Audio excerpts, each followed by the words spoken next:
നാളെ ലോകസമാധാനത്തിനായി ഉപവാസ പ്രാർത്ഥനാ ദിനം ആചരിക്കുവാൻ ആഹ്വാനം ചെയ്ത് സീറോ മലബാർ സഭ major archbishop Mar Raphael Thattil. Archbishop പുറപ്പെടുവിച്ച സർക്കുലറിലെ പ്രസക്ത ഭാഗങ്ങൾ ഇങ്ങനെ: ലോകസമാധാനത്തിനും സായുധ സംഘർഷങ്ങളുടെ ഇരകളായി ദുരിതമനുഭവിക്കുന്നവരുടെ സമാശ്വാസത്തിനുമായി പരിശുദ്ധ പിതാവ് ലിയോ 14 മാർപ്പാപ്പ ലോകമെങ്ങുമുള്ള കത്തോലിക്ക വിശ്വാസികളോട് 2025 ഓഗസ്റ്റ് 22 വെള്ളിയാഴ്ച ഉപവാസ പ്രാർത്ഥനാ ദിനമായി ആചരിക്കുവാൻ ആഹ്വാനം ചെയ്ത വിവരം നിങ്ങൾ അറിഞ്ഞിരിക്കുമല്ലോ.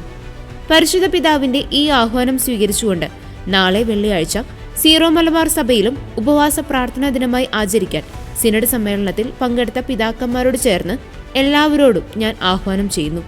കഴിയുന്ന എല്ലാവരും നാളെ ഉപവസിക്കണമെന്നും സാധിക്കുന്നിടത്തോളം എല്ലാ പള്ളികളിലും സമർപ്പിത ഭവനങ്ങളിലും 1 മണിക്കൂറെങ്കിലും പരിശുദ്ധ കുർബാനയുടെ ആരാധന നടത്തണമെന്നും അറിയിക്കുന്നു.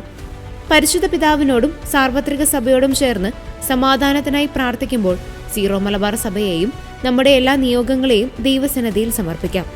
കർത്താവിന്റെ കാരുണ്യം ലോകം മുഴുവനിലും നമ്മിലും വർഷിക്കപ്പെടുന്നതിന് സമാധാനത്തിന്റെ രാജ്ഞിയായ പരിശുദ്ധ അമ്മയുടെ മാധ്യസ്ഥം അപേക്ഷിക്കുകയും ചെയ്യാമെന്നും സീറോ മലബാർ സഭ major archbishop Mar Raphael Thattil പ്രസ്താവിച്ചു.